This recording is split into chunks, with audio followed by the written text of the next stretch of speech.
Alléluia, Alléluia, Alléluia. Ah oui, il est vivant, il est vivant, il est vivant. Jésus est vivant, ah oui, il est vivant. Alléluia, il est vivant, Alléluia. Il est vivant, Alléluia. Il est vivant, Alléluia.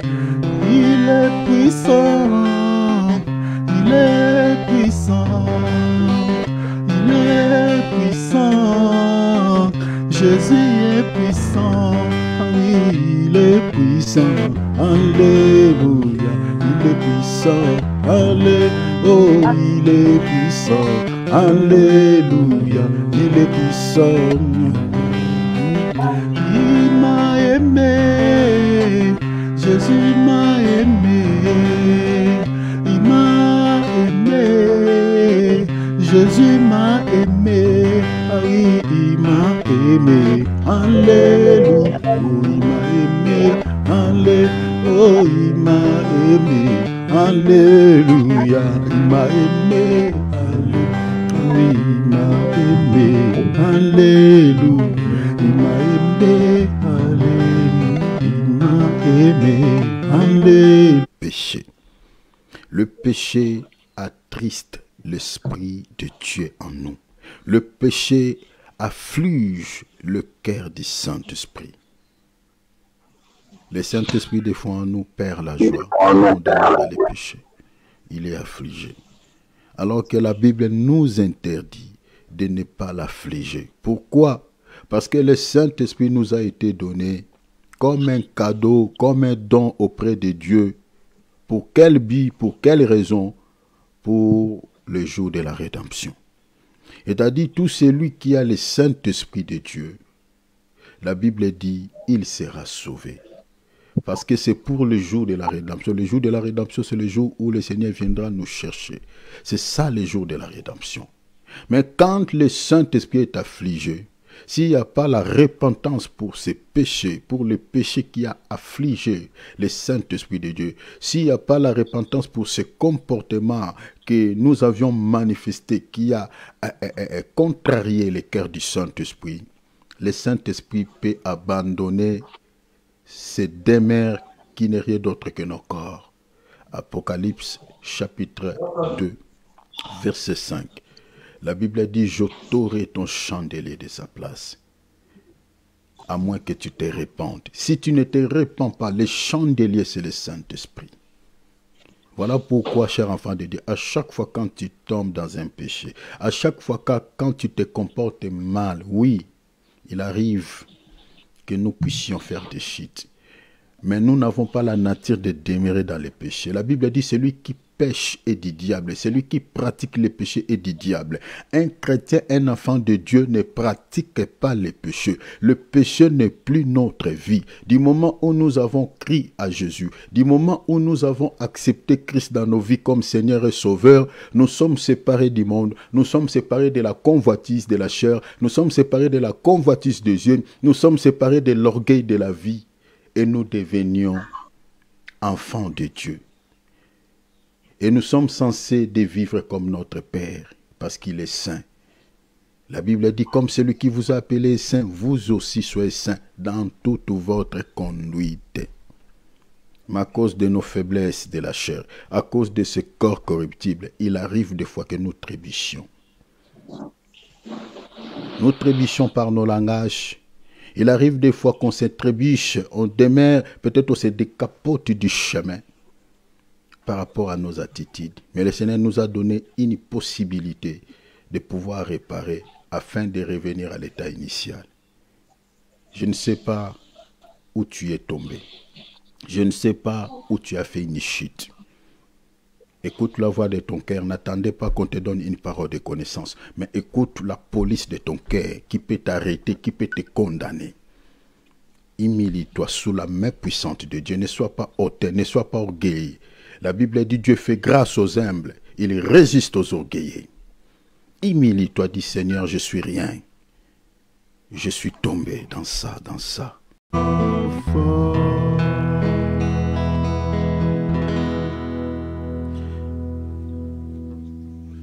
Seigneur a dit dans Luc chapitre 10, verset 19, « Je vous ai donné l'autorité sur toute la puissance de l'ennemi, sur les serpents, sur les scorpions, et rien ne pourra vous nuire. »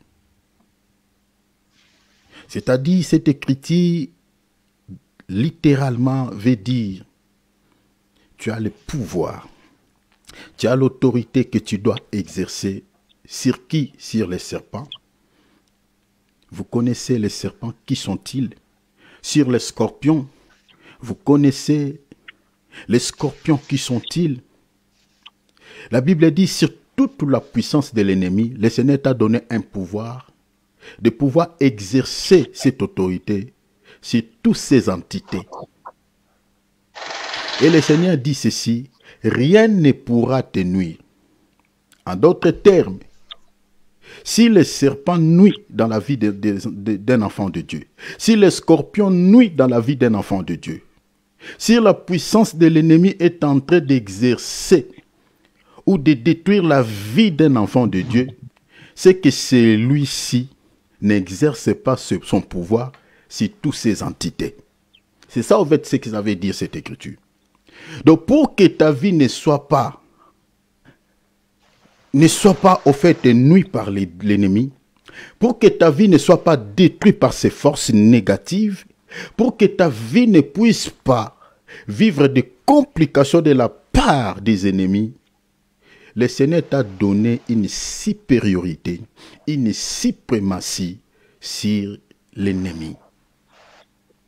Maintenant, c'est à toi de pouvoir manipuler ces pouvoirs, exercer cette autorité sur les serpents, sur le diable et sur toute sa puissance. Parce que tu as le pouvoir.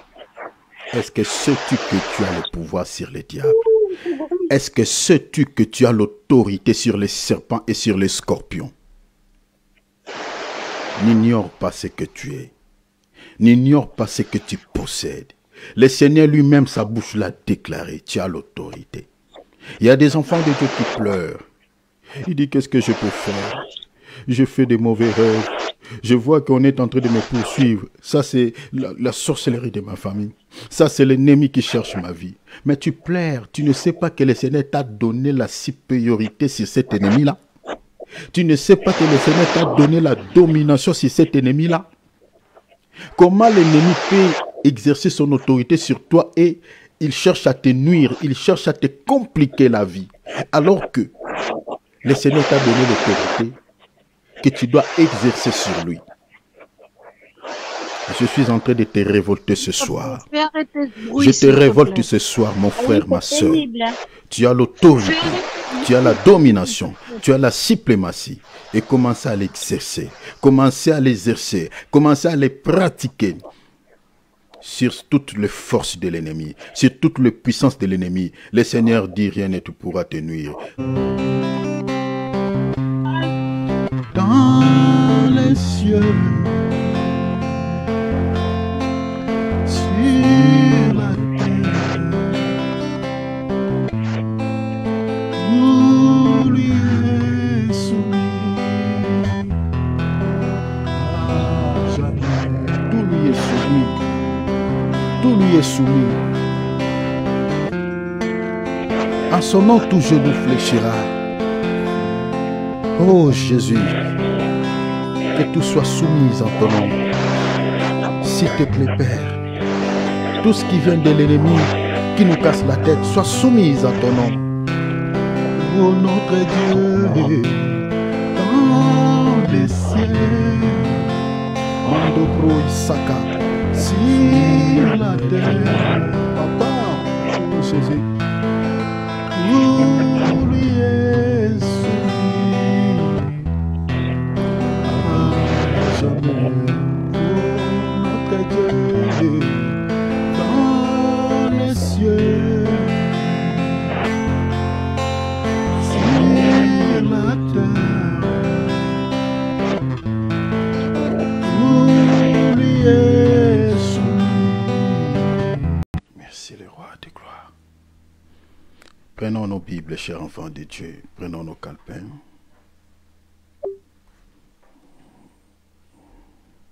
Merveilleux Dieu soit béni.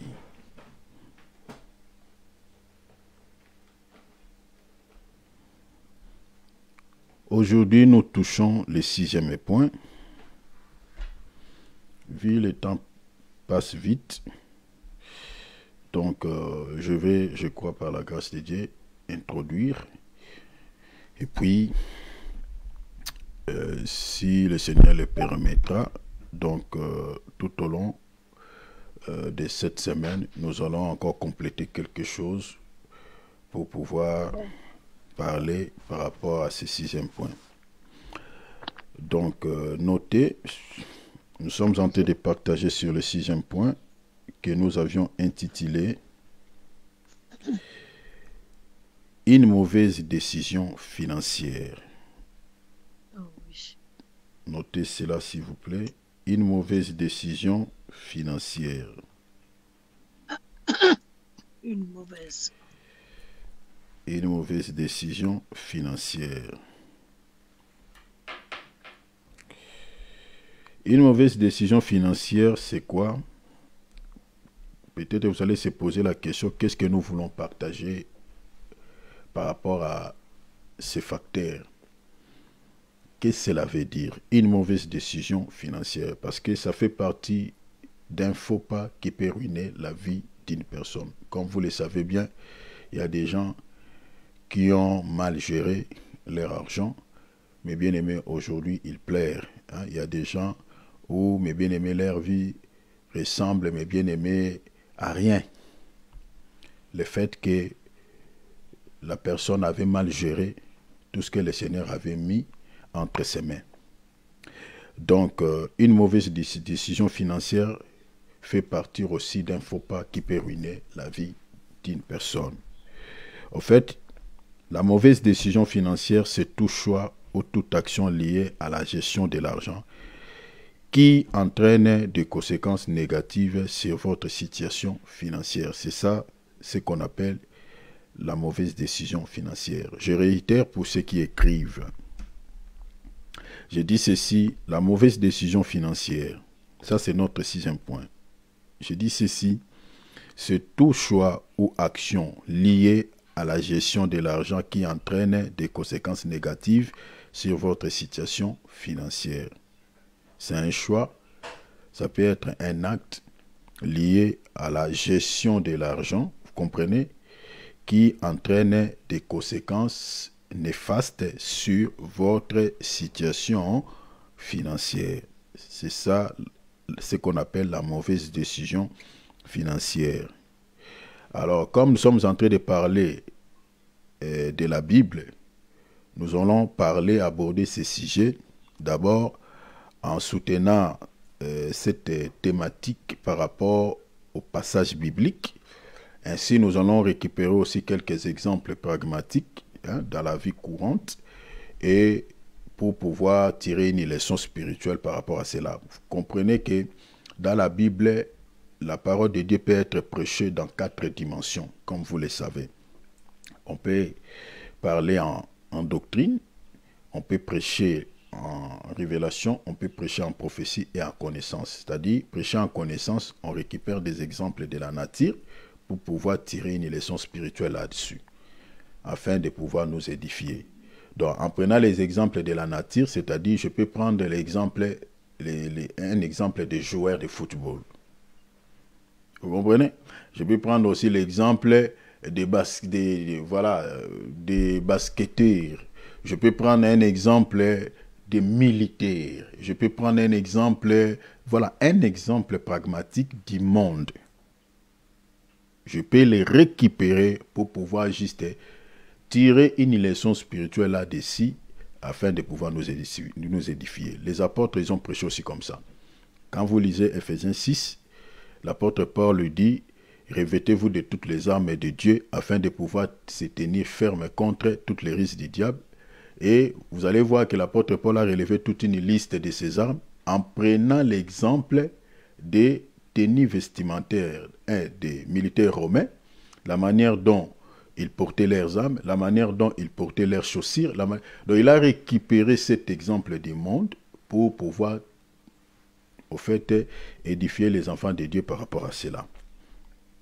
Donc, je crois par la grâce de Dieu, on va récupérer aussi des exemples de la nature afin que nous puissions être édifiés.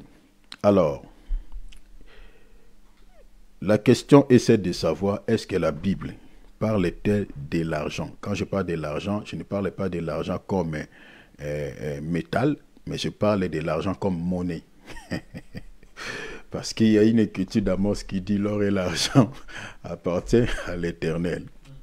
Il y a d'autres personnes qui ont interprété cette écriture en prenant cet argent-là comme l'argent monnaie. On a dit ce qu'on ne vient pas. L'argent monnaie, ça appartient à Dieu.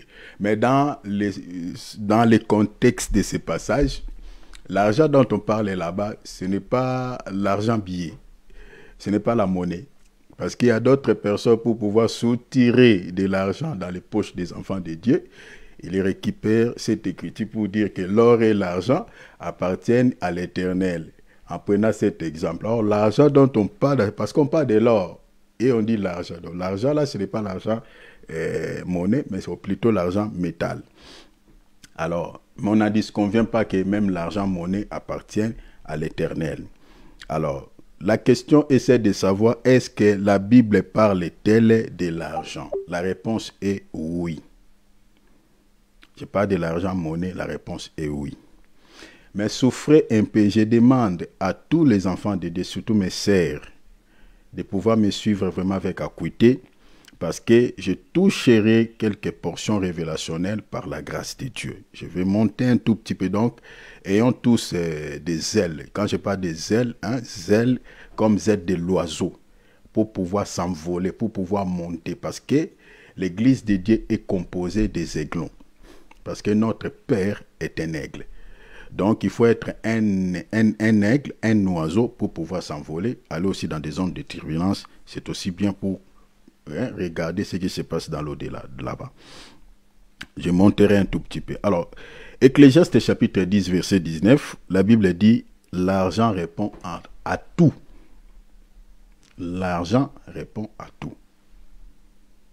Vous voyez déjà, l'argent répond à tout. Pour pouvoir posséder de l'argent, il faut travailler. Il faut travailler. Si vous ne travaillez pas, vous n'aurez pas de l'argent. C'est pour cela que la Bible nous recommande, dans le livre de 1 Thessaloniciens, je crois, chapitre 5, la Bible nous recommande de pouvoir travailler pour posséder de l'argent. Parce que si vous ne travaillez pas, vous n'aurez pas de l'argent et vous n'aurez pas la nourriture. Pourquoi? Parce que selon cette écriture de Ecclésiaste chapitre 10e verset 19, la Bible dit l'argent. L'argent, pas de l'argent monnaie, répond à tout. Ça, c'est dans le sens littéral. C'est dans le sens littéral. Prenons cela comme ça. Parce que si on monte dans un autre sens, dans le sens révélationnel, l'argent ne répond pas à tout. On peut contredire cette pensée. Parce que l'argent, en réalité, ne répond pas à tout. Parce qu'il y a des problèmes que l'argent peut régler. peut régler. Il y a des problèmes que l'argent est incapable de pouvoir régler. Voilà. Des problèmes qui sont liés à la spiritualité plutôt. L'argent ne peut pas régler ce genre de problèmes. Ce genre de problèmes, les problèmes qui sont liés à la spiritualité ne peuvent être réglés que par la spiritualité, par la prière. Vous comprenez? Donc, quand la Bible dit l'argent répond à tout, c'est vraiment dans le sens pragmatique, physiquement comme ça, par rapport à notre vie quotidienne. C'est-à-dire, si vous n'avez pas l'argent, vous n'aurez pas à manger, vous n'aurez pas à pouvoir s'habiller, vous n'aurez pas peut-être à pouvoir faire des déplacements, vous comprenez, parce qu'il faut payer les bus, payer les trains, tout ça. Donc, vous n'aurez pas la possibilité d'effectuer même les voyages. Donc, c'est dans ce sens-là on parlait que l'argent répond à tout. Donc, l'argent est indispensable pour la vie d'un homme. Est indispensable parce que sans argent, ça sera compliqué de pouvoir vivre. La preuve en est, il y a beaucoup de gens aujourd'hui dans le monde qui ont du mal, qui ne vivent pas presque, qui sont incapables de pouvoir vivre, qui sont incapables de pouvoir faire ce que les autres font par manque d'argent, parce qu'ils n'ont pas des moyens financiers de pouvoir faire certaines choses que les autres font. Vous comprenez? Et ceux qui ont d'argent, ceux qui ont des moyens, ils réalisent tant de choses parce qu'ils ont des moyens financiers. Alors la Bible dit l'argent répond à tout. Notre thème, notre sous-point que nous sommes en train d'aborder, je dis une mauvaise décision financière. Je donnerai quelques exemples parce qu'il y a des gens qui ont pris des mauvaises décisions dans leur vie sur le plan financier et plus tard, qui a ruiné leur vie, aujourd'hui ces gens-là plairent. Je connais pas mal de gens. Certaines personnes aujourd'hui ne souffrent pas, ont des problèmes financiers. Ce n'est pas parce que Dieu ne les a pas bénis. Il y a des gens que Dieu a bénis. Il y a des gens que Dieu a donné, a mis voilà, les sous entre leurs mains, mais qui ont dépensé de manière abusive cet argent ou voilà tout ce que Dieu leur avait donné par peut-être des dépenses inutiles. Prenons par exemple quelqu'un qui a beaucoup de moyens. Le Seigneur les bénit, qui travaille et qui touche un bon salaire chaque fin du mois, mais qui finit tout son salaire par la prostitution, un exemple, par l'alcool, par des dépenses, par exemple, qui sont inutiles. Il y a des gens comme ça. Moi, je connais une histoire d'un papa. Ce papa-là, il travaillait et il avait un bon salaire chaque fin du mois.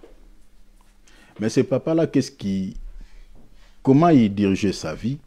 Il avait la vie de plusieurs partenaires. Lui, tout ce qui... quand il touchait son argent, quand il touchait chaque fin du mois l'argent, donc voilà, c'est à ce moment-là, sa tête commençait à tourner un peu à contre-courant. Donc, toutes les femmes du monde devenaient ses femmes, quoi. Il avait une vie d'ambiance, de l'alcool, il épousait des femmes, voilà, matin, midi, soir. Et le monsieur là aujourd'hui, au moment où je vous parle, sa vie est dans une misère, mes bien-aimés, comme pas possible. Dans une misère comme pas possible. Mais il avait un bon travail. Il avait un bon boulot qui paye tellement bien. Les autres enviaient même son poste. Mais tout ce qu'il gagnait comme argent, il dépensait cela, mes bien-aimés, à se marier. Mes bien-aimés, chaque fois se marier des femmes, avoir plusieurs femmes, plusieurs partenaires. Il dépensait son argent dans l'ambiance, il dépensait son argent dans la prostitution.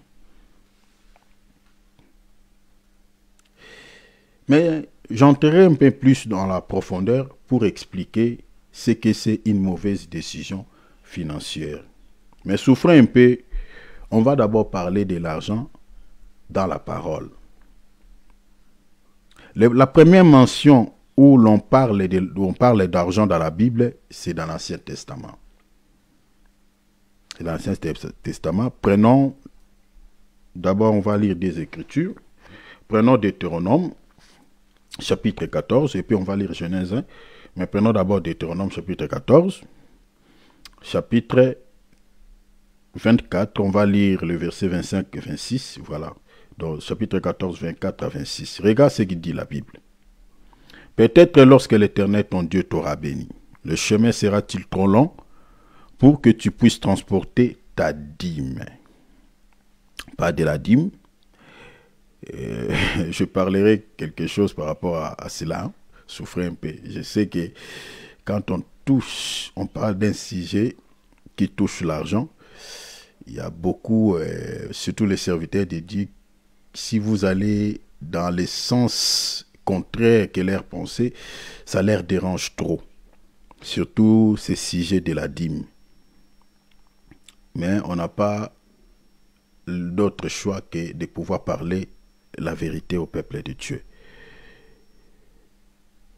tu transporteras ta dîme à cause de ton éloignement du lieu qu'aura choisi l'Éternel. Le lieu qu'aura choisi l'Éternel, c'était à Jérusalem. C'était le lieu que les enfants d'Israël devaient se rendre pour pouvoir aller adorer Dieu et puis manger leur dîme.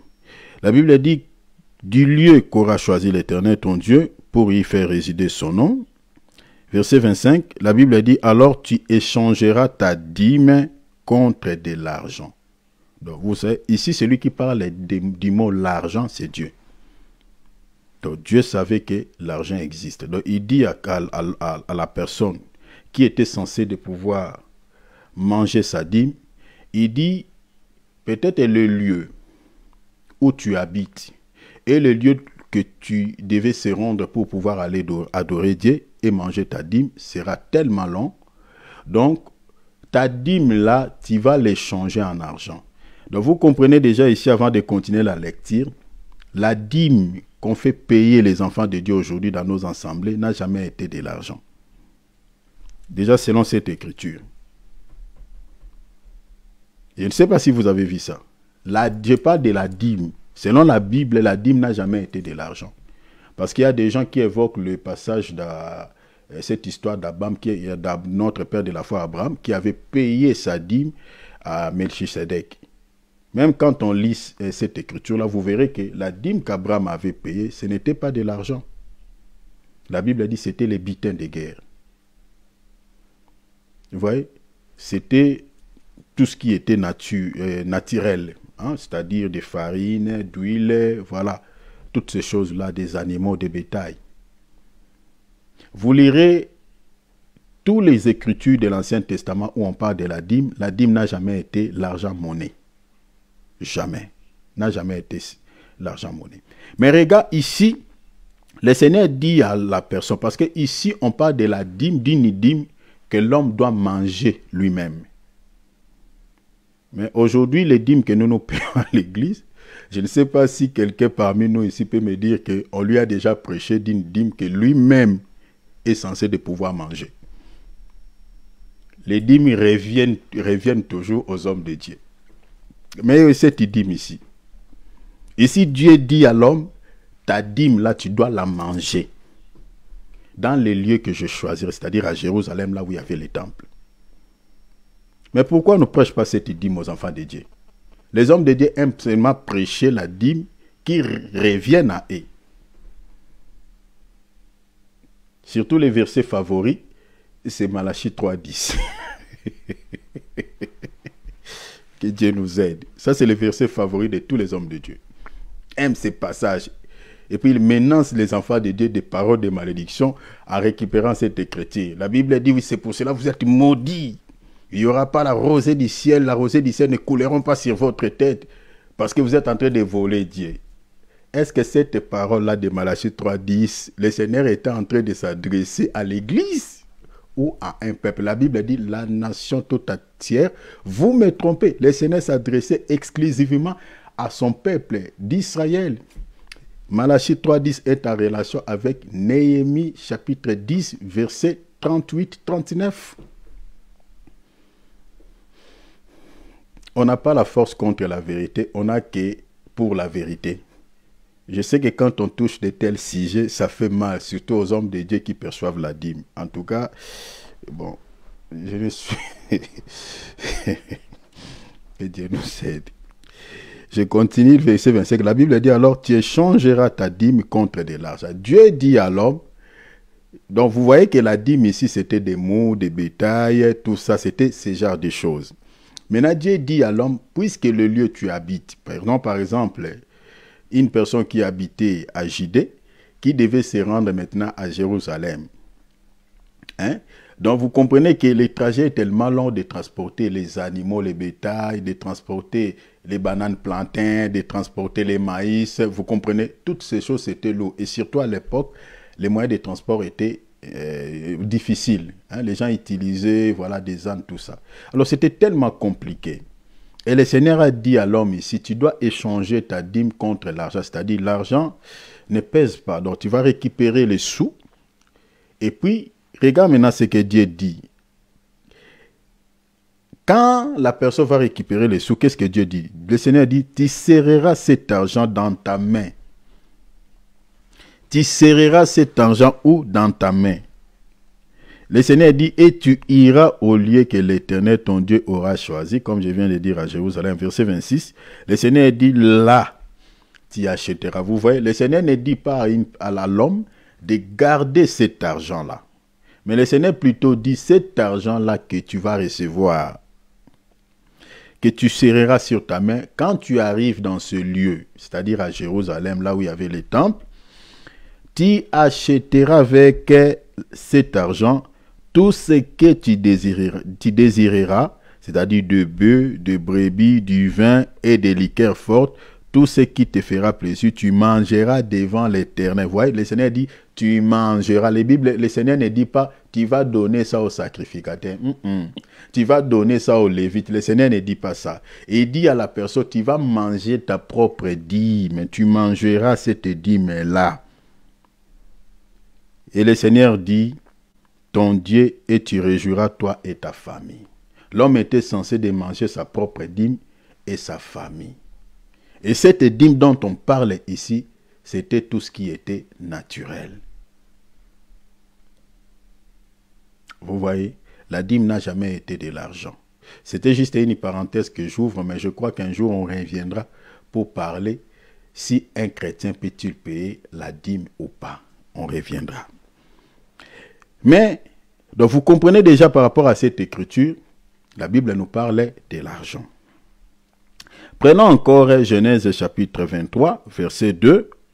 On va lire Genèse chapitre 23, verset 2. On va lire verset 3, et puis on va, verset 3, 4, on va sauter, on va prendre les 9. Donc vous pouvez lire tout le chapitre, aller même jusqu'au verset 20. Mais moi je vais sauter, je vais lire ça et là. Regardez cette écriture. Ici nous allons décoller. Nous allons décoller. Je sortirai un tout petit peu de ces sous-points, mais en réalité, je suis dedans parce qu'on parle de l'argent. Mais je suis dedans. Mais je vais toucher une portion que le Seigneur m'avait mis à cœur pour pouvoir partager avec nous ce soir. Suivez bien la lecture, parce que quand je toucherai la portion révélationnelle, afin que vous puissiez comprendre. Et regarde ce que Dieu dit. Genèse chapitre 23, verset 2. Sarah mourit à Kirjat Araba. Sarah mourit à Kirjat Araba, qui est Hébron, dans les pays de Canaan. Canaan, vous connaissez déjà Canaan, si vous lisez d'autres textes de la Bible, le pays de Canaan est l'image du ciel. Je crois que vous êtes sans ignorer de comprendre cela. Le pays de Canaan, retenez déjà cela. Il y a un pourquoi je dis cela. Parce que quand nous allons monter directement. Le pays de Canaan est considéré comme étant un lieu du repos. C'était un lieu du repos pour le peuple d'Israël. C'était une image du paradis ou du ciel, le pays de Canaan. Pour ceux qui écrivent, prenons par exemple ces écritures, ces passages. Je parle de Canaan comme étant le lieu du repos. Or, le véritable lieu du repos de tous les chrétiens, ça sera le ciel. Parce que ici sur la terre, on n'a pas le repos. Parce que le pays d'Égypte pour les enfants d'Israël était considéré comme étant un pays de la servitude. Si vous lisez Exode chapitre 3, verset 7 à 9, ce pays-là était considéré comme étant un pays où le peuple était en captivité, était dans la servitude. Vous connaissez l'histoire de ces peuples, comment ils ont été asservis par les Égyptiens. Maintenant, Dieu devait leur accorder la délivrance pour les amener dans un pays de repos. Et le pays là, c'était Canaan. Donc, lisez Josué chapitre 1, verset 13. Là, la Bible parle de Canaan comme étant un lieu de repos que Dieu devait accorder à son peuple.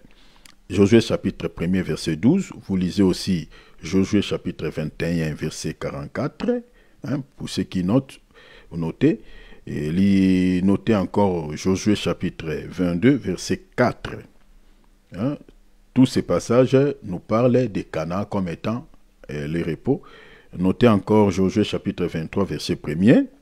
Et en dernier, allez dans le Nouveau Testament, vous notez Hébreux chapitre 4, verset 1. Vous lisez tout le chapitre. Donc, Canaan est l'image du repos Canaan est l'image du ciel. Notez cela. Maintenant, le texte dit ici que Sarah mourit. Sarah est décédée où? Sarah est décédée dans le pays de Canaan. Je crois que les aigles ici peuvent déjà voir quelque chose. Il n'est pas mort en Égypte. Elle n'est pas plutôt morte en dehors du Canaan. Mais celle-ci est décédée au pays de Canaan. Dans un autre langage, Sarah ici, c'est l'image de l'Église. Parce que Sarah est une femme. Vous comprenez? Sarah est une femme. Donc, or, l'Église, c'est aussi Sarah, c'est aussi une femme. Parce que l'Église est considérée comme étant l'épouse du Seigneur. Donc, c'est-à-dire, les chrétiens tels que nous sommes là, nous sommes Sarah. Nous sommes l'épouse du Seigneur. C'est-à-dire, tout celui qui est Sarah ou qui est épouse du Seigneur ne peut pas mourir en dehors de Canaan. Parce que Canaan, je peux dire que Canaan c'est tout un homme. Vous connaissez, vous savez que Canaan était le petit-fils de Noé. Est-ce que vous savez cela? Parce que c'est lui qui a donné naissance à Canaan. Parce que Canaan c'est tout un homme avant de devenir pays. Hein. Parce qu'à l'époque, les gens n'étaient pas nombreux dans le monde. C'est-à-dire, chacun pouvait récupérer une terre et commencer à peupler cette terre. Et la terre possédait le nom de la première personne qui avait au fait posé ses pieds sur cette terre-là. Donc, tous les noms que vous connaissez dans la Bible, les noms des pays ou les noms des villes, souvent ce sont des noms des hommes. Alors, Canaan, c'était le petit-fils de Noé. Son père, c'était Cham. Donc, regardez, Cham, c'est celui qui avait vu la nudité de Noé. Et comme il avait vu la nudité de son père, Noé avait maudit son fils. Hein, si vous lisez Genèse, vous allez voir que Noé a maudit Canaan. N'avait pas maudit Cham qui avait vu la nudité de Noé, mais il avait maudit Canaan, son fils. Or, Canaan là, qui était maudit par les pères, que j'explique Noé, c'est l'image du Seigneur Jésus-Christ qui a reçu toutes les malédictions de la loi à cause de qui? À cause de Cham. Or, qui est Cham? Cham, c'est qui? Cham, c'est l'image de tout un peuple. Vous comprenez? Cham, c'est l'image de tout un peuple qui avait vu la nudité. Or, la nudité du Père, c'est quoi? La nudité dans la Bible, c'est voir la nudité de Dieu. Parce que la nudité de Dieu qui avait libéré les paroles de malédiction, c'est-à-dire qui avait fait de sorte que Canaan, les fils, soient maudits, cette nudité-là, c'était la loi. Regardez, je vais vous expliquer quelque chose. Vous savez que celui qui peut voir la nudité de l'homme, c'est qui? C'est sa femme, non? C'est pas quelqu'un d'autre. Or, la nudité, l'Église comme étant l'épouse de Dieu, celui qui est censé de voir la nudité du Seigneur Jésus-Christ, c'est qui? C'est l'Église, c'est la femme. C'est la femme qui est, nous, l'Église, les chrétiens. Mais maintenant, la femme voit la nudité de son mari où? C'est dans la chambre. Vous comprenez? C'est sur le lit. Or, le lit, c'est la chair. C'est là où la parole de Dieu est prêchée. La chair est considérée comme étant l'élu. Parce que c'est là où l'homme donne la sémence à la femme. Or, la sémence, c'est la parole de Dieu. C'est dans la chair que la sémence est communiquée à la femme. Donc, la chair est considérée comme étant l'élu. Parce que c'est là où l'homme donne la sémence à la femme. Et cet homme-là, c'est Jésus. Vous comprenez? Or, l'homme, pour pouvoir donner la sémence à la femme, il faut que l'homme se déshabille. Vous comprenez? C'est ça, en fait. Or, celui qui avait vu la nudité du père, c'était qui? C'était Cham.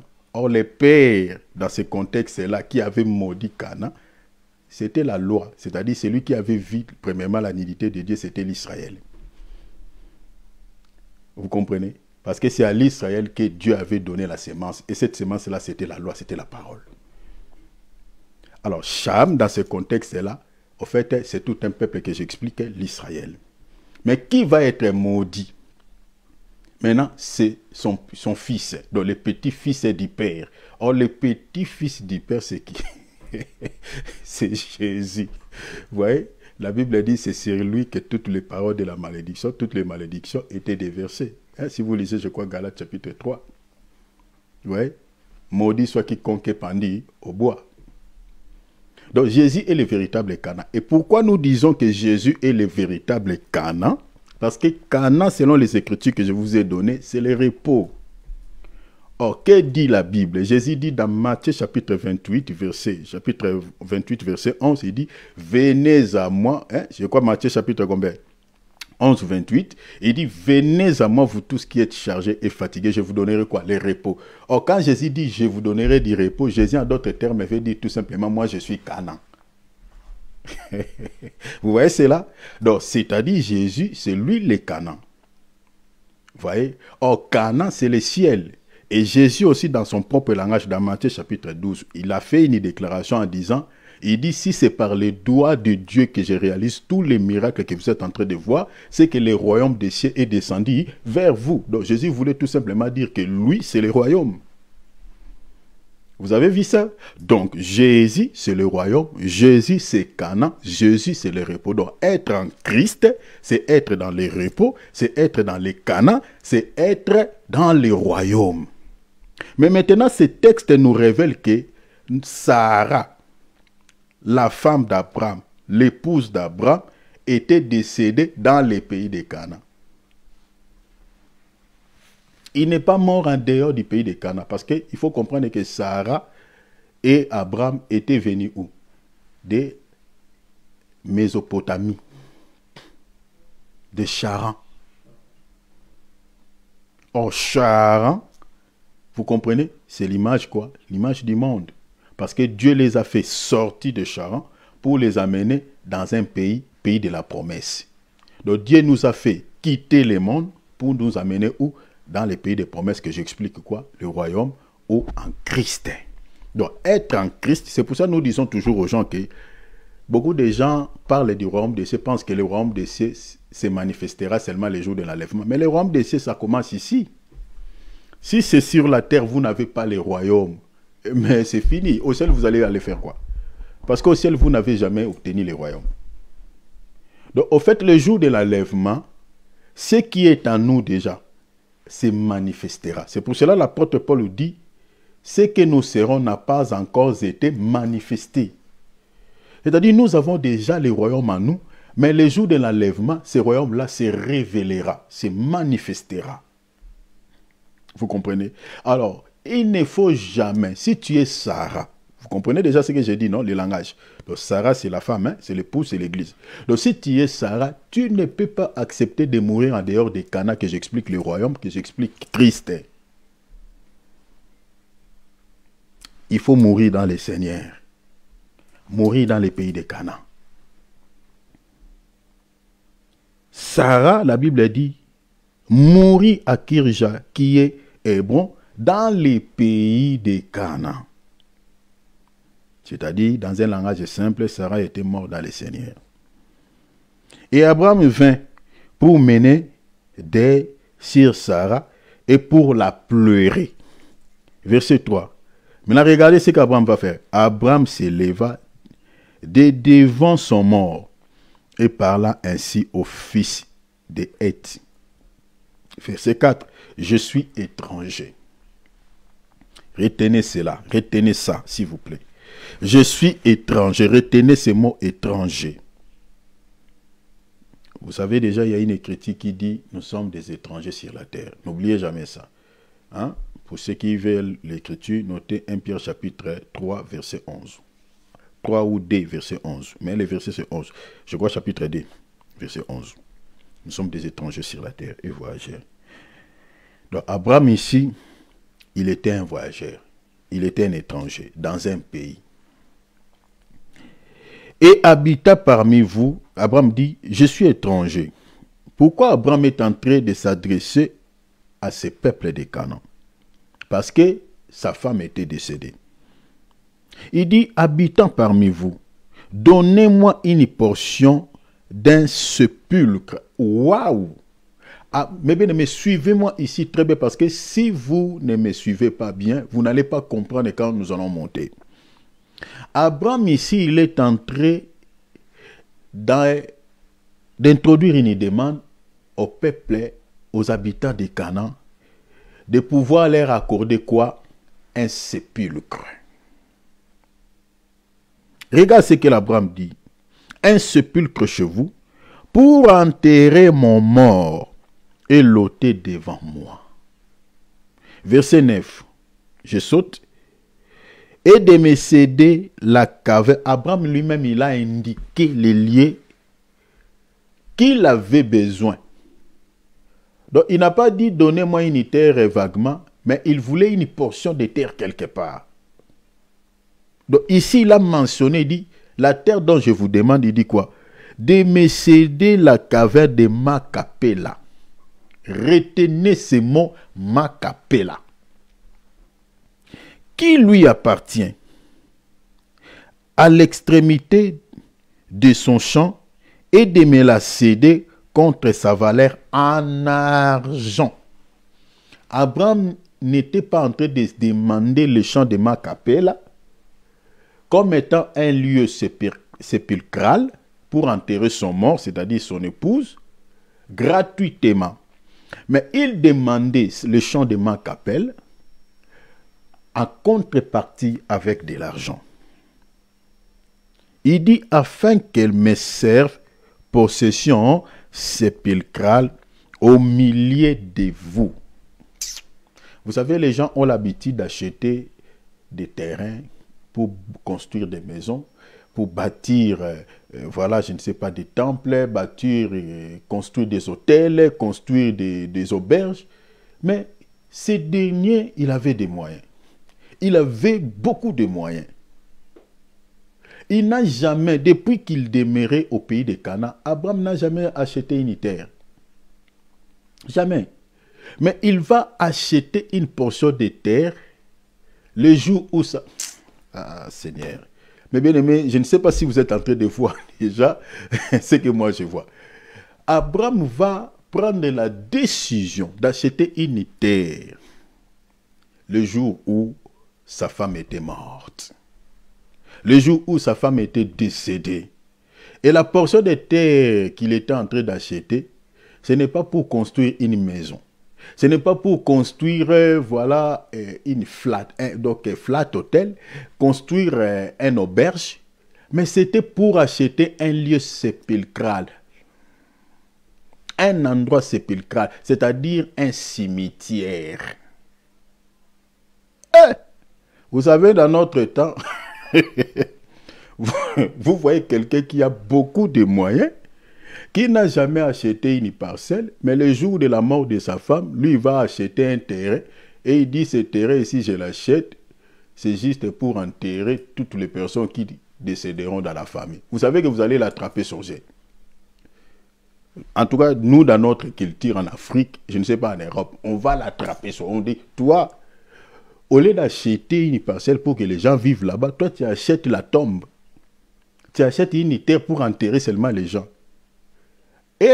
Et donc, toi, les fétiches que toi, tu as touché, là, les grilles que tu as touché, tu ne boufferas personne. Donc, on va commencer à lui lancer des paroles qui vont même lui choquer. Regarde là ce qu'Abraham va faire. Depuis tous les temps que ce dernier demeurait dans le pays de Canaan, n'a jamais acheté une terre. Mais il va acheter une terre le jour de la mort de sa femme, et la terre qu'il va acheter ou qu'il achète, c'est juste une tombe pour enterrer les gens, enterrer les membres de sa famille. Ah, Abraham.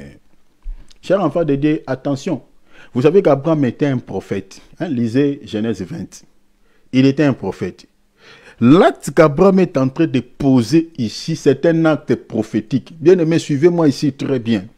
C'est pour ça que nous disons toujours aux gens que pour écrire la Bible, Dieu s'est servi de la vie de ses prophètes. Ces gens ici n'étaient pas des gens normaux comme moi et toi. Ils posaient des actes un peu bizarres. Ce qu'il est en train de faire ici, ça ne vient pas de lui. Ça vient de Dieu. Mais bien aimé, mais ce n'est pas normal. Quelqu'un qui a vécu dans une terre comme étranger, il a dit, je suis étranger. Mais il n'a jamais acheté une terre. Et qu'est-ce qui lui a empêché d'acheter une terre pendant que sa femme était vivante et qu'il construise quand même une maison? Mais ce dernier va acheter la terre après la mort de sa femme, imaginez. Et il achète une terre pas pour bâtir une maison, pas pour faire des champs, mais il achète une possession sépulcrale. C'est-à-dire, il achète une terre pour enterrer les morts, les membres de sa famille. C'est un acte prophétique. Retenez ce que je vous dis. Et cela venait de Dieu. Maintenant, dans le verset 14, et Ephron répondit. Ephron, c'était le roi des pays de Canaan, à Abraham, en lui disant, verset 15, mon Seigneur, écoute-moi, une terre de 400 cycles d'argent. Je n'ai pas le temps d'expliquer 400 cycles d'argent. Vous comprenez? Donc, 400 cycles d'argent. Donc, on peut expliquer les chiffres 400, mais si on va là-bas, on va aller trop loin. Mais, restons seulement, laissons cela comme ça. 400 cycles d'argent ou 400 cycles d'argent. Ici, Ephron va demander à Abraham, comme tu veux, le champ de Macapéla. Qu'est-ce que cela entre moi et toi? Verset 16. Il dit, enterre ton mort. Verset 16. Abraham comprit Ephron. Et Abraham pesa à Ephron l'argent qu'il avait dit, c'est-à-dire 400 cycles d'argent, en présence des fils de Heth, qui étaient les propriétaires de ces terres. Et la Bible dit, de présence de Heth, 400 cycles d'argent, ayant cours chez les marchands. Verset 17. Les champs d'Ephron à Macapéla vis-à-vis des marais, les champs et la caverne qui est, et tous les arbres qui sont dans les champs et dans tous ses limites alentours. Verset 18. Devinrent ainsi la propriété d'Abraham aux yeux des fils de Heth et de tous ceux qui entraient par la porte de sa ville. Verset 19. Après cela, Abraham enterra Sarah. Retenez. Abraham enterra Sarah, sa femme, dans la caverne du champ de Macapéla. Retenez le champ de Macapéla qu'Abraham avait acheté à 400 cycles d'argent. Donc, les 400 cycles d'argent parlent aussi d'une portion de terre. Dans les pays de Canaan, verset 20. Les champs et la caverne qui y demeurent à Abraham comme possession sépulcrale acquise des fils de Heth. Chers enfants de Dieu, ce lieu sépulcral, ce champ de Macapéla qu'Abraham avait acheté, c'était pour enterrer sa femme. Mais non seulement enterrer sa femme, même toutes les générations, c'est-à-dire ses progénitures, qui décéderont, ils seront enterrés là-bas. Regardez par exemple dans Genèse chapitre 49, on va lire les versets 29 jusqu'au verset 33. Regardez, vous allez remarquer qu'Abraham avait visé de loin. Nous voulons des parents comme ça. Vous voyez? Je ne parle pas de l'essence d'acheter des possessions sépulcrales, mais nous voulons des parents, par exemple, qui pensent à l'avenir ou au futur aussi de leur descendance, comme Abraham. Donc il savait que Isaac aura des enfants, il savait que les enfants d'Isaac auront des enfants, donc il faut que je laisse quand même quelque chose pour ma descendance. Nous voulons des parents comme ça. Ce n'est pas des parents qui ont perdu la tête, qui ont eu des moyens, mais qui n'ont pas pensé à l'avenir de leurs enfants. Ce n'est pas bien. Je lis ici Genèse chapitre 49, verset 29 jusqu'au verset 33. Puis il leur donna cet ordre. Ça, c'est qui donne de cet ordre? C'est Jacob. Je vais être recueilli auprès de mon peuple. Regarde ce que Jacob dit. Donc, au soir de sa vie à sa vieillesse, il dit, enterrez-moi avec mes pères. Donc, ici, Jacob est en train de dire de pouvoir l'enterrer avec ses pères. Il parle d'Abraham, il parle d'Isaac qui était ses pères. Vous allez le comprendre là. la suite de la lecture. Regarde ce qu'il dit. Dans les cavernes qui est dans le champ d'Ephron, c'est-à-dire dans les champs de Macapel.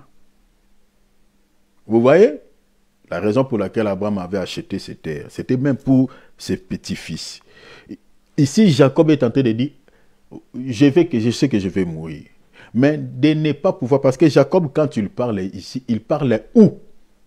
Il parlait dans les pays d'Égypte. Est-ce que vous voyez ça? C'est-à-dire dans un pays étranger. Mais Jacob ne veut pas être enterré en dehors du pays de Canaan. Ah, mon Dieu. Je ne sais pas si vous voyez quelque chose. Si vous lisez Genèse, remontez un peu plus loin, hein, à partir du verset, par exemple, 42, 43. Ici, Jacob parle dans les pays d'Égypte et au soir de sa vie, il savait que, parce que Jacob est mort suite à la vieillesse, donc, il savait qu'il allait mourir et il est en train déjà d'avertir à ses enfants que moi, quand je vais mourir, je ne veux pas que mon corps soit enterré au pays d'Égypte. Mais amenez mon corps, s'il vous plaît, dans les pays de Canaan, dans les champs de Macapel qu'Abraham avait acheté. Regardez, je vais continuer la lecture. Il dit, enterre-moi avec mes pères dans la caverne qui est au champ d'Ephron, les Hétiens. Verset 30. Dans la caverne du champ de Macapéla, vis-à-vis des marais, dans les pays des Canaan. Il a précisé pays des Canaan. C'est les champs qu'Abraham a acheté d'Ephron. Vous voyez cela? A acheté d'Ephron, les Hétiens comme propriété sépulcrale. Verset 31, là, la Bible dit quoi? On a enterré qui? Abraham lui-même, on a enterré là-bas. Et Sarah, vous voyez déjà ici, hein, on a enterré les couples. Hein? Regardez, on a enterré qui encore? Hein? Sarah, sa femme. Là, on a enterré Isaac et Rebecca. Vous voyez? On a enterré Isaac et Rebecca. Et puis on a enterré qui? La Bible dit, et là, j'ai enterré Léa. Léa. Et Jacob veut qu'on l'enterre aussi comme on a enterré Abraham et Sarah, comme on a enterré Isaac et Rebecca, comme on a enterré sa femme Léa et qu'on l'enterre aussi auprès de sa femme. Mais posez-vous la question. Dans les descendances d'Abraham, les polygames c'était qui? C'était Jacob. Hein? Et Ésaü aussi. Mais parlons quand même de cette lignée. Jacob. Qui avait combien de femmes? 4 femmes. Mais dans les champs de Macapéla, on n'a pas enterré Bila. On n'a pas enterré Zilpa, qui était aussi les femmes d'Abraham, de Jacob. On n'a pas enterré même Rachel, que Jacob aimait beaucoup. Vous savez là où on a enterré Rachel? Vous savez? On l'a enterré Rachel sur les chemins d'Euphrate. Elle était morte suite à la naissance de Benjamin. Morte suite à la naissance de Benjamin. C'était pendant la marche sur les chemins d'Euphrate. Celle qu'on a enterrée parmi les femmes de Jacob, celle qu'on a enterrée dans les champs de Macapel, c'est Léa. C'est prophétique. Tout ce que je vous dis, c'est prophétique. On a enterré là-bas les couples. Ici, je peux choquer encore les polygames. Dans les champs de Macapel, les polygames n'entreront pas. Oh, nous sommes polygames, il y a 4 femmes. Là-bas, on n'enterre que les couples. Jacob a eu 4 femmes, hein, mais les 4 femmes de Jacob, il y a une seule femme qui était la première femme. Vous savez que la première femme de Jacob, c'était Léa. C'était Léa. Et c'est Léa qui était entrée dans... Oh mon Dieu. Qui était entrée dans le champ de Macapel. Et Jacob est en train de dire, bien que j'aimais beaucoup Rachel, mais je ne veux pas que vous m'enterrez là où on a enterré Rachel. Parce que ma première femme, ma première épouse, c'était Léa. C'est celle qui est entrée dans le champ de Macapel. J'aimerais que vous puissiez aussi m'enterrer auprès de ma femme Léa. Comme mon père Abraham était enterré auprès de sa femme Sarah. Comme mon père Isaac était enterré auprès de sa femme Rebecca. C'est ceux qui sont couples. Vous savez, même dans l'arche de Noé, c'était le couple qui était enterré. Au ciel, c'est le couple qui enterre. Les polygames n'entreront pas. Je suis désolé pour ceux qui disent que Jésus est polygame. Non. Au ciel, dans les chats de Macapelle, ce n'est pas les polygames qui entreront. Jésus ne viendra que chercher une seule épouse qui entrera dans les ciels. Donc vous voyez ici, dans ces champs de Macapelle, on a enterré qui? Les couples. Les descendants d'Abraham. Mais qu'est-ce qui se cache dans ces choses? Parce que tout ce que nous sommes en train de lire ici, c'est prophétique. Donc vous voyez la raison pour laquelle Abraham avait acheté une possession sépulcrale, c'était pour enterrer ses couples. Abraham, Sarah, Isaac, Rebecca, Jacob et Léa. Mais lisons d'abord une écriture, à mon temps est d'être épuisé. Donc, bon, je vais parler pendant 10 minutes. Si je ne finis pas, nous allons continuer tout au long de la semaine. Je lis, lisons Ecclésiaste. Ah, ici nous allons décoller. Hein. Ah, ça fait du bien. Lisons Ecclésiaste chapitre 6, verset 3. Regarde ce qu'il dit la Bible. La Bible dit ici, quand un homme aurait 100 fils, notez, soulignez, 100 fils. 100 fils. Les chiffres 100. 100 fils. La Bible dit, vivrait un grand nombre des années. Donc, cet homme qui a 100 fils, la Bible dit, va vivre un grand nombre des années. La Bible dit, et que les jours de ces années se multiplieraient. Mais regarde, la Bible dit, si son âme ne s'est point rassasiée de bonheur, notez, soulignez, si son âme ne s'est pas rassasiée de bonheur, et si de plus il n'a point de sépulture. Vous voyez cela? Donc on parle de sépulcre, de sépulture. La Bible dit quoi? J'ai dit qu'un avorton est plus heureux que lui. Hein? Un avorton, c'est-à-dire un mort-né est plus heureux que lui. Cela veut dire quoi? C'est-à-dire celui qui a le sépulture est plus heureux qu'une personne qui a 100 fils, qui a voilà une vie, qui a des richesses de ce monde. Donc vous voyez ici l'importance que la Bible donne au sépulcre. Donc il dit, si un homme a 100 fils, vivrait un grand nombre des années, même s'il prolongeait son existence, si son âme ne s'est pas rassasiée de bonheur, si de plus il n'a pas de sépulture, la Bible a dit, j'affirme qu'un enfant mort-né est plus heureux que lui. Eh? Ah bon? Donc comme Bill Gates tel qu'il est là, avec tous les moyens qu'il possède. Donc selon la Bible, s'il n'a pas un sépulcre, il est malheureux, selon Dieu. Il est malheureux. Il est malheureux. Waouh! Mais cela veut dire quoi? Qui est cet homme qui avait 100 fils? Et la Bible dit, qui n'a pas le sépulcre? Et qui peut être malheureux, qui ne peut pas être heureux. Un enfant mort-né est plus heureux que lui. Pourquoi la Bible donne l'importance ici à la tombe? La Bible donne l'importance à une possession sépulcrale.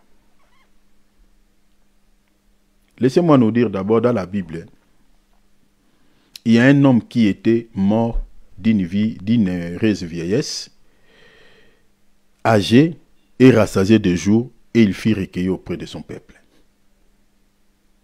Parce que selon l'écriture d'Ecclésiaste, ici la Bible dit, cet homme qui avait 100 fils, qui vivrait un grand nombre d'années, la Bible dit, si son âme n'est point rassasiée de bonheur. Or, Abraham, la Bible dit, était rassasié de ce jour. Regardez ce que la Bible dit. Genèse 25, 8, la Bible dit, Abraham expira et mourit après une heureuse vieillesse, âgé et rassasié de jours, et il fut recueilli auprès de son peuple. Donc, Abraham il était mort d'inéreuse vieillesse. Et c'est celui-ci qui avait acheté une possession sépulcrale. Mais qui est cet homme qui avait 100 fils? Abraham est l'image d'un homme. Mais regardez dans Luc chapitre 15, verset 4. On va lire les versets 4 à 7. Regardez l'homme qui avait 100 fils. Si l'un de vous a 100 brebis, la Bible dit, et qu'il perd une, ne laisse-t-il pas les 99 autres dans les déserts? Regardez ici, les 100 brebis ici, c'est l'image de l'Israël et l'Église. Le désert, c'est l'image du monde. C'est là où les brebis se retrouvent.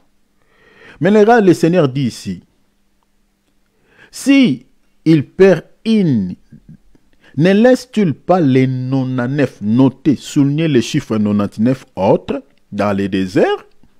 Donc il y a une qui est perdue. Il abandonne les 99 dans les déserts. La Bible dit pour aller à la recherche de celles qui étaient perdues jusqu'à ce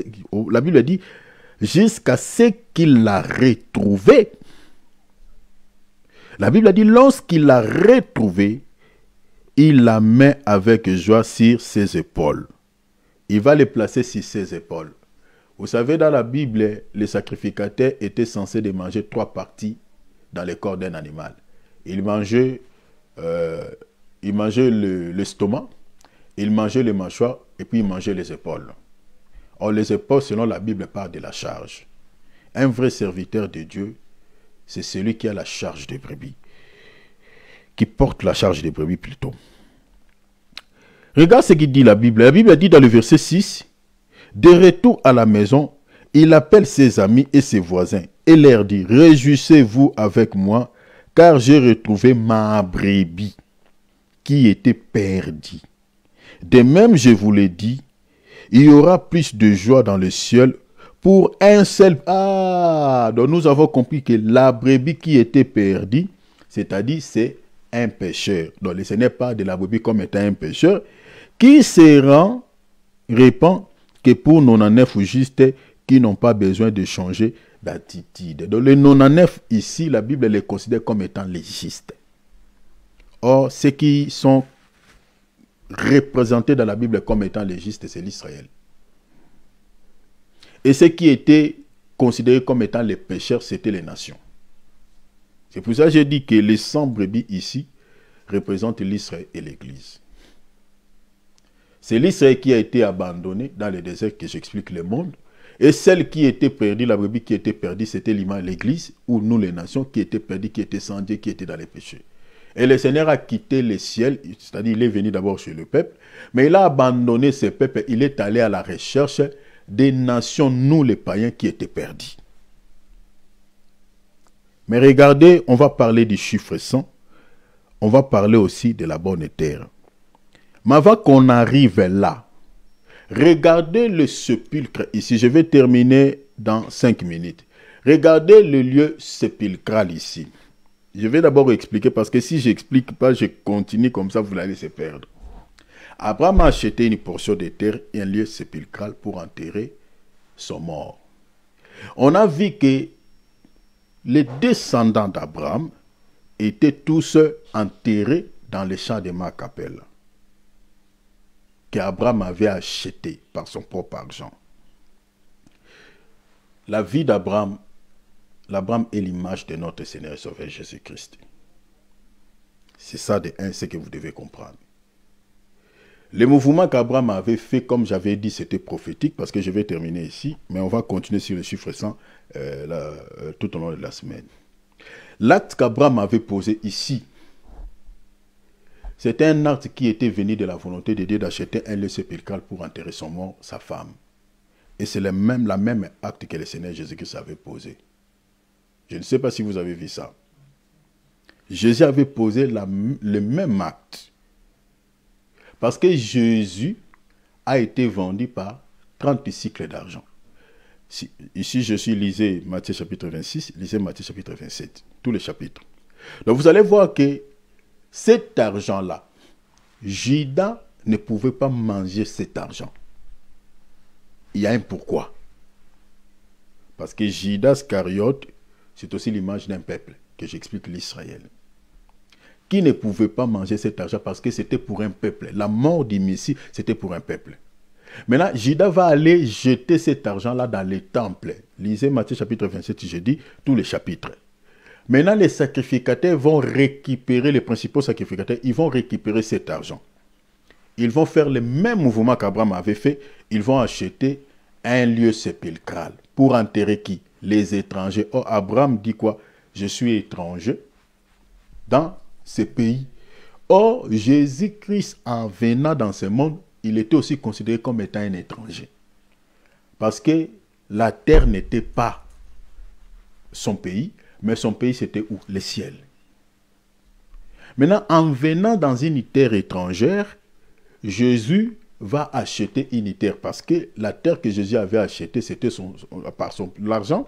Ces 30 pièces d'argent-là étaient considérées comme étant le prix de son sang, qu'on avait acheté une portion de terre pour enterrer les étrangers. Attends, on va lire ça rapidement. Allons là-bas. Matthieu, regardez, on va lire ça rapidement. Allons là-bas parce qu'on va terminer. Parce que si je n'explique pas ça, vous n'allez pas comprendre. Regardons, lisons Matthieu rapidement. Matthieu chapitre 27, regardez. Regardez Matthieu chapitre 27. Matthieu 27. Lisons, regardez. Je lis d'abord le chapitre 26. Regardez ce que Judas avait fait. Alors, je lis Matthieu chapitre... non. Lisons d'abord chapitre 27. On va lire les versets... verset 3. Bon, lisons à partir du verset 3. Alors Judas, qui avait livré, voyant qu'il était condamné, s'est repenti et rapporta les 30 pièces d'argent aux principaux sacrificateurs et aux anciens, en disant, j'ai péché, en livrant les 100 innocents. Or, Judas, ici, qui dit, j'ai péché, c'est ça le péché d'Israël. Parce que l'Israël, en tuant Jésus, c'est le péché que l'Israël, les grands péchés que l'Israël avait commis. Et c'est à cause de ces péchés-là, Dieu avait abandonné ses peuples. Donc, ce que Judas est en train de faire ici, c'est ça l'image d'Israël. Maintenant, regarde ce qu'il dit la Bible. La Bible dit, en livrant les 100 innocents. Il répondit, que nous importe? Ça, c'est le sacrificateur qui lui répond, cela te regarde. Verset 5, Judas jeta les pièces d'argent dans les temples. Il n'a pas jeté dans les mondes, mais dans les temples. Il y a un pourquoi. Se retira et alla se pendre. Le verset 6, les principaux sacrificateurs. Vous voyez cela? Donc ceux qui avaient récupéré cet argent, c'est les principaux sacrificateurs. La Bible dit, les principaux sacrificateurs ramassèrent et dirent, il n'est pas permis de les mettre dans les trésors sacrés, puisque c'est le prix du sang.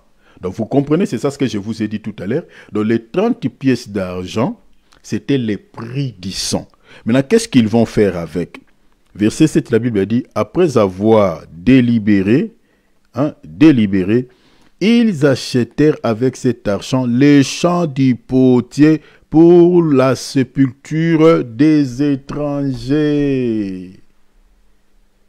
C'est pour ça que je vous ai dit que l'acte qu'Abraham avait posé, c'était un acte prophétique d'acheter une terre, une possession sépulcrale pour enterrer les morts. Et les morts là, c'était qui? Des étrangers. Parce que ce soit Abraham, Sarah, Isaac, Rebecca, tout, c'était des étrangers au pays des Canaan.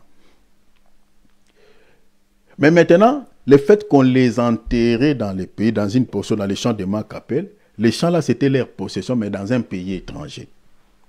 C'est comme aujourd'hui l'Église. L'Église, c'est le royaume des cieux. C'est-à-dire, nous vivons déjà le royaume des cieux ici. Parce que le royaume des cieux, c'est ça l'Église. Parce que celui qui est déjà dans l'Église, je ne parle pas de l'Église bâtiment, mais je parle de l'Église comme étant le corps de Christ. Celui qui est déjà dans l'Église, c'est-à-dire, il vit déjà le royaume parce que Jésus lui-même, c'est le royaume. Vous comprenez? Mais les royaumes, nous les vivons où? Dans une terre étrangère. C'est-à-dire dans le monde. C'est ça, au fait, le pays des Canaan.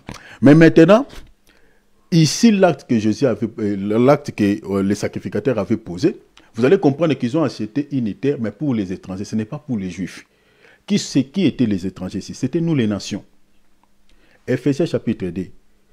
Et l'apôtre Paul dit quoi? Vous étiez autrefois étrangers vous n'avez pas eu de cité en Israël. Mais vous vous êtes rapprochés, vous comprenez, de Dieu par le sang de Christ. Donc c'est-à-dire, on n'avait pas droit de cité en Israël, mais quand est-ce qu'on a eu droit de cité en Israël? C'est par le sang. Vous comprenez? Donc nous avons reçu une portion de terre sépulcrale où on va enterrer les étrangers. C'est pour cela, pour conclure, je dis ceci. Dans le corps de Christ, on est tous déjà morts. On n'a pas besoin de gens qui vivent, qui respirent. La mort dont on parle ici, dans les pays de Canaan, c'est-à-dire c'est la mort spirituelle. Sur le plan spirituel, on est déjà mort. On est des morts. Quand nous parlons de mort, de la mort ici, c'est-à-dire tout ce qui est charnel, tout ce qui est du monde, en nous est déjà mort. Mais quand au Seigneur, on vit. C'est-à-dire tout celui, parce qu'un mort ne parle plus, un mort ne peut plus insulter, un mort ne peut plus séduire quelqu'un, un mort, même si une femme se déshabille, ne peut jamais être séduit. Un mort, même si on l'insulte, il ne répond pas.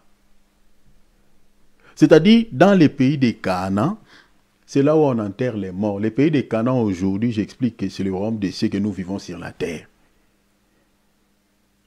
Donc tous ceux qui sont devenus membres du corps de Christ sont des cadavres, sont des morts. Tu m'insultes, je te regarde. Et une femme qui se promet toute nuit, je regarde. Ça ne m'intéresse pas. Mais chose étonnante, aujourd'hui dans le corps de Christ, nous avons des morts où si on les cite, vous voyez quelqu'un qui fermait la bouche, il ouvre, celui-ci n'est pas mort. Il faut bien le tuer. Maintenant, nous tuons les gens qui ne sont pas bien morts, c'est par la parole. Parce que la parole de Dieu est un marteau. Et nous lançons ce marteau-là sur la tête de tout celui qui n'est pas mort en Christ. Parce que dans les pays des Canaan, il faut que la chair meure, vous comprenez, et qu'on vit dans l'esprit. Je m'arrête ici. Nous allons parler. Je suis allé là-bas, comme j'avais dit que je vais parler dans une dimension révélationnelle, on touchera d'autres portions, mais je descendrai pour parler d'une mauvaise décision financière. Mais souffrez un peu, parce que j'ai touché cette écriture, parce qu'on parle de l'argent, parce qu'Abraham avait acheté les champs de Macapel par l'argent. Comme nous parlons de la finance, donc nous touchons de l'argent, souffrez un peu, on va aller comme ça, mais on parlera, on descendra dans la doctrine, et on parlera ce que c'est une mauvaise décision financière. Nous allons prier. Remercions le Seigneur pour le temps que nous avons passé dans sa présence. Disons merci à Jésus. Ouvrons nos micros, Zoom, WhatsApp. Nous allons rendre gloire à Dieu. Nous allons remercier son Saint-Nom. Nous allons lui dire merci. Pour le temps que nous venons de passer, nous allons demander au Seigneur, si peut-être vous avez encore quelques désirs charnels. À chaque fois, vous avez toujours le goût de pouvoir faire un peu un retour dans le monde. La Bible a dit, si l'homme extérieur se détruit, l'homme intérieur se renouvelle. Le Seigneur veut que notre homme extérieur soit mort, afin que nous revivions par l'homme intérieur. Mais des fois, on se laisse guider par l'homme extérieur. Demande à Dieu vraiment que la charnalité en toi soit tuée et que tu vis selon l'esprit. Prions au nom de Jésus. Père, merci pour le message que nous avons écouté. Père, nous te demandons la grâce. Nous te demandons, Seigneur, nous voulons, Seigneur, que notre homme extérieur soit mort. Mais nous voulons, Seigneur, vivre selon l'esprit. Nous voulons vivre selon l'esprit. Nous voulons vivre selon ton esprit. Seigneur, que notre homme extérieur soit tué. Seigneur, la parole que nous écoutons, Seigneur, ne puisse pas laisser vivre, Seigneur, notre charnalité. Ne puisse pas laisser vivre, Seigneur, nos comportements charnels. Ne puisse pas laisser vivre, Seigneur, tout ce qui est charnel à nous. Nous te prions, nous te supplions, Père. Parce que la Bible dit, Abraham avait acheté un lieu sépulcral. C'est là où on avait enterré, Seigneur, toute sa descendance. Et nous avons vu cette image, Seigneur, dans le livre de Matthieu, où, Seigneur, par ton sang, on avait acheté aussi un lieu sépulcral pour enterrer aussi les étrangers, qui n'étaient rien d'autre que nous, l'Église. Et Seigneur, nous comprenons que, Seigneur, tu veux que, Seigneur, notre charnalité soit tuée. Tu veux que, Seigneur, étant dans les Seigneurs, que notre ancienne vie, Seigneur, soit morte et que nous revivions, Seigneur, selon l'Esprit. Nous te demandons, Seigneur, s'il te plaît, Père, pardon, Papa, aidez-nous, Seigneur, à vivre selon l'Esprit et non selon la chair, à vivre selon ta parole et non selon le monde, à vivre selon, Seigneur, les Écritures et non selon tout ce que le monde nous présente. Je te prie, Père, de pouvoir aider chacun d'entre nous, de fortifier chacun de nous. Je sais que, Seigneur, nous possédons le corps corruptible qui se laisse traîner tout le temps, Seigneur, dans tout ce qui est de ce monde. Mais fortifie, mon frère, ma soeur, de pouvoir se tenir toujours ferme, Seigneur, de vivre selon la parole et non selon le monde. Je te prie, Père, au nom de Jésus. L'évangile que nous avons écouté, Seigneur, nous communique la vie, Seigneur, sur le plan spirituel, mais que cet évangile puisse tuer, Seigneur, tout ce qui est péché, tout ce qui est charnalité, Seigneur, dans nos cœurs, dans le nom puissant de Jésus. Remettons cette nuit entre les mains du Seigneur, que cette nuit soit une nuit paisible, une nuit de paix, une nuit agréable. Prions au nom de Jésus. Père, je remets cette nuit entre tes saintes mains, ça soit une nuit agréable. Seigneur, couvre-nous par l'ombre de ta main puissante. Nous te demandons la protection divine, nous te demandons la sécurité, nous te demandons la paix du cœur, nous te demandons, Seigneur, que tu nous visites cette nuit. Oh Seigneur, s'il te plaît, parle-nous à travers des songes et des visions au nom de Jésus. Père, je te loue, je te bénis. Merci pour le temps que nous venons de passer. Seigneur, dors avec nous, dors avec nos familles, dans le nom précieux de Jésus-Christ que nous avons ainsi prié. Restez tranquille, je vais clôturer. Seigneur, je te loue, je te bénis. Merci de tout mon cœur pour le temps que nous venons de passer avec mes frères, avec mes sœurs. Seigneur, je bénis ton peuple, je bénis chacun d'entre nous au nom de Jésus. Père, l'évangile que nous venons d'écouter, que cet évangile puisse, Seigneur, nous réconforter, puisse, Seigneur, nous donner la force de te suivre, puisse, Seigneur, ajouter un plus dans notre marche avec toi. Seigneur, puisse contribuer à notre foi, nous exhorte, nous édifie, nous console, dans le nom puissant de Jésus. Père, je te bénis, je te loue. Merci pour le temps que nous venons de passer dans ta présence. Je prie que, Seigneur, que cette parole puisse prendre la place dans nos cœurs, que ce message, Seigneur, puisse nous instruire, puisse nous donner encore, Seigneur, l'intelligence, la sagesse de pouvoir comprendre comment est-ce que nous allons se conduire, Seigneur, dans ce monde qui est rempli de péchés. Je te loue, je te bénis, Jésus-Christ. Fortifie-nous, donne-nous toujours la persévérance, la soif, Seigneur, d'écouter ta parole, ce désir de rester dans ta présence, dans la prière. Au nom de Jésus, Seigneur, enlève de nos cœurs les goûts du péché, les goûts de ce monde. Au nom de Jésus, à toi l'honneur, la gloire, la puissance au siècle des siècles, que nous avons ainsi prié. Acclamons le Seigneur. Alléluia, acclamons le Seigneur. Gloire à Dieu. Que le Seigneur de gloire vous bénisse. Bien-aimés, donc mercredi, il n'y aura pas réunion, s'il vous plaît. Donc, nous avons toujours quelques empêchements. Donc, souffrez un peu, on va aller comme ça. Mais nous allons toujours se fortifier pour pouvoir partager la parole. Mais je crois par la grâce de Dieu, en tout cas, les samedis, on sera là. Les dimanches également, on sera là. Nous allons partager la parole. Donc, le mercredi, c'est un peu moins compliqué parce que suite à un empêchement qu'on a. Sinon, portez-vous bien, continuez à méditer la parole et à prier. Restez toujours auprès du Seigneur parce qu'il revient. Donc, passez très belle soirée, très belle nuit dans la paix de notre Seigneur Sauveur Jésus-Christ. Amen. Saluons-nous les uns les autres. Voilà, mon bien-aimé David, Dieu te bénisse. Patrick, merci pour ta présence. Ma sœur Bernadette, ma sœur Nicole, Maman Adrienne. Mon amour Brigitte, Dieu te bénisse. Michael, Maman Jolie, soyez tous bénis. Saluons-nous, on se sépare ici. Saluons-nous. Alléluia. Bénis énormément. Amen, ma sœur Nicole. Soyez bénis. Seigneur, soyez bénis en Jésus-Christ. Amen. Merci. Ma Babylounette. Soyez tous bénis en Jésus-Christ. Amen. Amen. Amen. Amen. Alléluia. Amen. Saluez les autres. Alléluia. Gloire à Dieu. Et je salue tous les autres sur les autres réseaux, Amen. tout enfant de Dieu et de Amen. nouveau, Seigneur. Amen. Ok, je vous souhaite tous Ouais. très belle soirée. Merci Ouais. Patrick. Très belle soirée à toi aussi. Bonne nuit. Bonne nuit. Dieu Bonne vous nuit, bénisse. Monsieur Patrick, et les sœurs et les frères. Ciao.